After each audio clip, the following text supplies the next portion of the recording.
Hello all, we watched How to Train Your Dragon, The Hidden World, the finale to the Hidden How to Train Your Dragon, the Little Lizard franchise. What did two adult men think of this kids movie? Tune in. I loved it.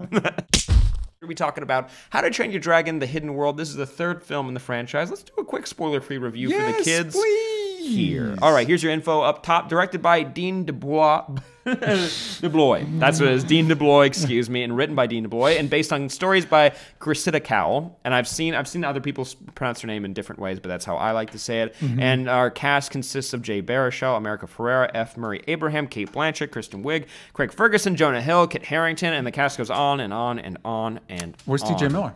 We'll get to that. We'll get into some of the points of this movie. But our quickie synopsis is when Hiccup discovers Toothless isn't the only Night Fury, he must seek the hidden world, a secret Dragon Utopia, before a hired tyrant named Grimmel finds it first. Now, this movie's coming out February 22nd, yes. So we're staying spoiler-free. And right now on Rotten Tomatoes, we have a score that we can throw up really quick. From all critics, it's sitting at a 96% as of, or 94%, excuse me, as of recording, and the consensus is 7.3 out of 10, which is usually a truer way to see what critics are thinking. Yes. Instead of the aggregated score. Yes. So after seeing this movie, DJ, what's your experience with the How to Train Your Dragon franchise? I have none. A lot of people I know really enjoy them. I have not had a chance to watch them because I think it fell on a time where I wasn't reviewing movies and I wasn't the target demographic for these movies, so I just didn't see them. But I've heard amazing things, so it's exciting to go check out this one for the first time, and I think I see the appeal. I thought it was appealing. All the dragons were super cool. The main character was fun, voiced by Jay Baruchel. I was wondering the whole movie. It's like, do you think they regret naming him Hiccup in the first movie, and now they were stuck with that for 3 more movies as he becomes a full-grown adult person? It is based on a book series. Yes, and Ian, one of the guys who runs the studio, it was a big fan of the book series, which is really cool. And it ends, there's like a quote that is told in the trailer and in this movie that is how the book ends, which I find really sweet. I watched both of these movies in theaters. I remember seeing the poster for this. I just loved the title, How to Train Your Dragon. I think it's really fun and inventive. And the first movie I hold really near and dear to my heart. I like it. It does a really good job building out Hiccup, which I never just like said his name out loud. It's always just been a character that I've just watched, and that's it. And Toothless, which I'm fine with Toothless because I think it's cute. I think it's a fun way to make a very scary animal less scary for kids who are watching. Yeah. And it made him as a dragon more interesting. He's got a lot. He's way more complex. I love the different species they introduced. It's your different Pokemon, but they're all dragons. You know how it be. And when it came to the second film, How to Train Your Dragon 2, no subtitle or anything like that. Nothing fun and cool. I did not dislike this movie. It just didn't have the same... it's when you're introduced to a new world in the first film that makes it really exciting, and meeting all the characters for the first time. In this one, it was just kind of a further exploration of the world, but it didn't seem to expand on anything. There are new things. It just didn't get me as excited. So with the third one, I was going in a little nervous that it was going to be kind of the same thing. And while it was, the payoff that they actually made decisions that led to the end of this movie franchise, like there's going to be those Netflix DreamWorks pilot or partnered shows that they like to make, which are awesome for the fans that like those. But I like that they made it a final decision for where these characters end up and for like the fates of some of these people. And I think that's I really appreciate that. I think I'd say about halfway through the film is when everything started clicking for me, and I'll be fully honest, I teared up many times in this movie. I was just, from the music score, we do know that there are some flashbacks where you see Gerard Butler's character, Hiccup's dad, who I love the characterization of just how big he is, because he's the full embodiment of what we expect Hiccup to be, since he's the chief of this clan of Vikings. And you want him to be that, but he just does it in a different way. Brain or brawn. It's like both are good. And I liked seeing him again, and we got some really heartfelt scenes, or there were flashbacks to when Hiccup was a kid. That harken back to the end of this film. And I liked where they ended up taking most of these characters. But most of all, I wanted to give a shout out to F. Murray Abraham, because I thought his character, out of all the villains they've introduced, because in the first one it was just bad dragon, second one bad guy with bad dragons. That's kind of what we got to here, but he had such a cool energy to it. I like that he acted not like a cartoon. It was that he just kind of, this is a game. This is fully a game to him, while everyone else takes this seriously. He's more of a threat because he's able to kind of lean back and let basically the chips fall where they will because he already knows how the game's going to be played. Yeah. So I'm on board. I was really on board with this character. I was interested to see what you thought about the villain, because not having seen the other two movies, I was wondering how he stacked up to the other bad people in it. But you can't go wrong with having F. Murray Abraham in anything ever. He's amazing in everything.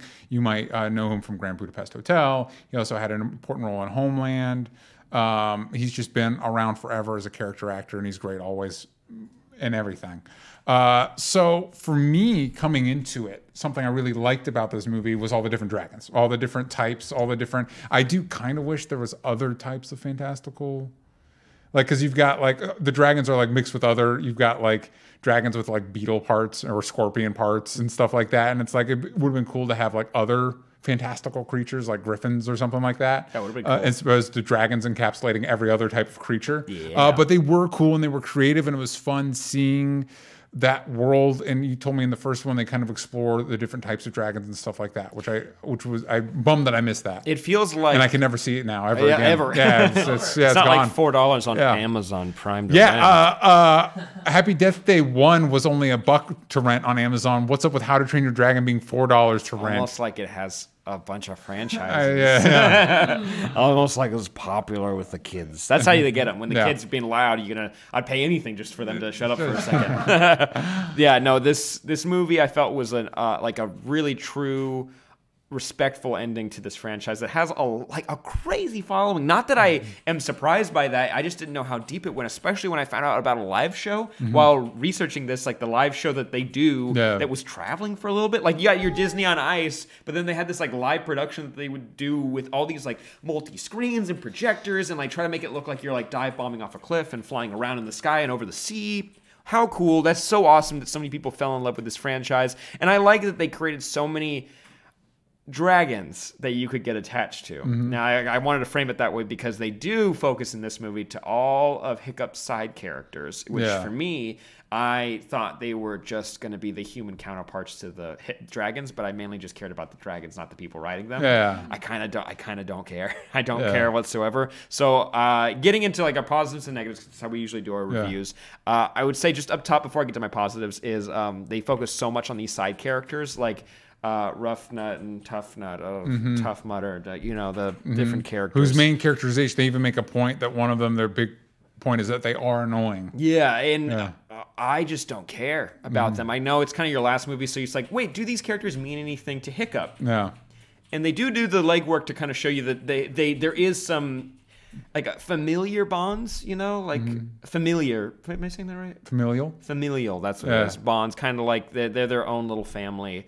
But I don't care, and I kind of find their characterization to be pretty grating. Most of all the characters are pretty. The supporting characters were a little rough for me too. They're all pretty one note. You got the twins who are annoying, and then you got the character voiced by Jonah Hill who's just has an inferiority complex, and then you got the fat guy. That's just what he is in this movie. I'm not trying to whatever. And then you got the girl. Everyone, the girl, and her main plot point is always like, "Hey, support your man." Like that's her every time. It's like, oh, he's going through a tough time. You need to tell him that he's cool. That's her role. Out of the other supporting characters, I like her the most. Agreed. Or the mom. The mom, and also there's a character that voiced by Craig Ferguson. Nope. Kit Harington. Yeah, who was like more of this guy who seems capable and cool. And I don't know why we're spending time with all these losers when you've got an actual cool person running around. He's pretty legit. Also, by the way, in the chat, since we do these live, if you're watching this on YouTube, they mentioned that the audiobooks are narrated by David Tennant, and that sounds actually super wonderful. Yes. With his accent, I like it very much. But going into the positives, we've mentioned this already, but just to reiterate, the dragons. Yes. It's so cool how creative they get. They have like these massive ones that they introduce in this movie where it's like, I have no idea how you fly, but man, I'd want that McDonald's Happy Meal toy. I can already picture it, and I can smell that plastic just looking at him. And the action in this movie, I thought it was just. I love how creative Hiccup is when it comes to like kind of the gadgets he builds, like especially the gliding mechanism and what they establish. I'm like, did he skin a dragon and wear it because that's no. They make a line that it sheds a lot. They do, but from the trailer, I was like, wow, he's wearing a lot of the skin of his pet. Like I have some big questions, but they find a plot reason around that where I'm like, oh, it's like they're like lizards, whatever. You can kind of figure out how this makes sense. So that for me, those are my positives. I think they're your positives. As well. I think those are elements I really liked as well. And for me, the only stuff that kind of like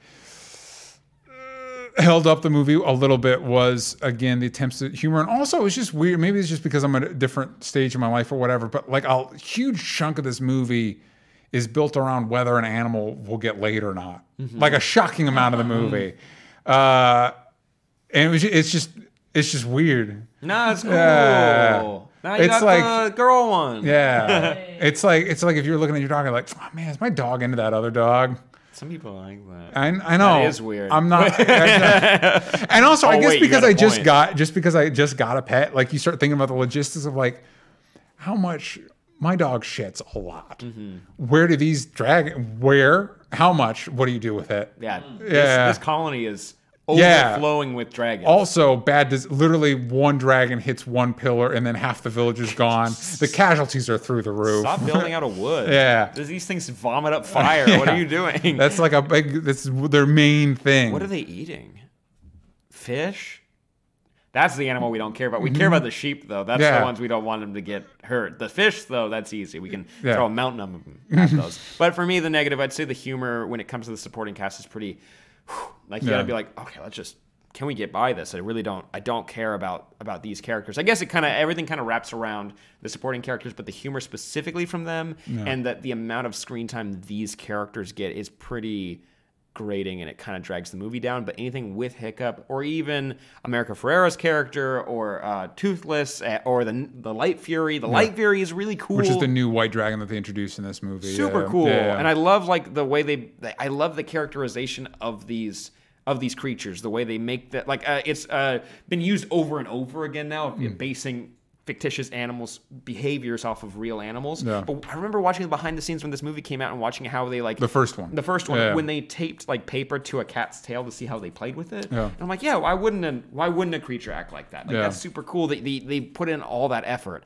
I am bummed about the negatives when it comes to supporting characters, but overall I think if you're a fan of the series, this movie is you're going to be happy with it. But to wrap it up, we like to rate these movies. Yeah. And out of the 4 side characters we don't care about, let's go ahead and review. Let's go ahead and give it a score out of 4. Out of 4, I'd give it like a 3.75. I actually really enjoyed it. Which is a letter grade of? B. Okay. Plus. There you go. Yeah. I think I'm going to go with a solid B on this, which is a... 3.8? Not a 4. You're higher than 3.7. What was yours? 3.75. I'm at 3.5. There you go. Yeah. That sounds right. Yeah. Hey, you know. There you go. We're not math boys. If we were math boys, we have real jobs. There you go. So those were our thoughts on How to Train Your Dragon, The Hidden World. Let us know what you think in the comments down below. Please like, please subscribe. Please hit the bell notification. You can also go to onlystupidanswers.com and patreon.com/onlystupidanswers for more Only Stupid Answers content. You can click over there. Lean over to your left, right, back side to side, over there. And then you can go ahead and click over there, too, if you want to. Right up there. What dragon would you have? I'd have the moose one. That's a cool one. That was. I don't know how it flies. Yeah. Uh-oh, that's a spoiler.